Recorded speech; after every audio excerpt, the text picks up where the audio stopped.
ఎందుకు 88వ కీర్తనలో నా జీవితం అంధకారమయమైపోయిందని ఏడుస్తున్నాడు? ఎందుకు నా జీవితం చీకటిమయమైపోయిందని ఏడుస్తున్నాడు?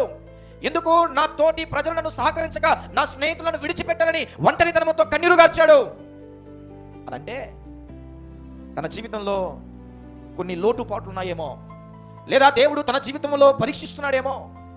ఆ పరీక్షలో లేదా తన పాపం వల్ల వచ్చినటువంటి ఆ యొక్క భయంకరమైనటువంటి శోధన మనకి తెలియదు కానీ, రాయలేదు కానీ, ఈ యొక్క హేమాను అలాంటి భయంకరమైనటువంటి శ్రమలో ఆయన దేవుని విడవకుండా దేవుని రక్షణ జ్ఞాపకం చేసుకుని దేవుని పాదాలు సన్నిధిలో కన్నీటి ప్రార్థన చేస్తున్నాడు. హల్లెలూయా, హల్లెలూయా. ఇంతగా హెచ్చింపబడినటువంటి హేమాను, ఇంతగా గౌరవాన్ని పొందుకున్నటువంటి హేమాను, ఇంతగా తన సంతానాన్ని దేవుని పరిచర్యకై అప్పగించినటువంటి హేమాను కడవరి దినాల్లో కన్నీరు గార్చుతున్నాడు.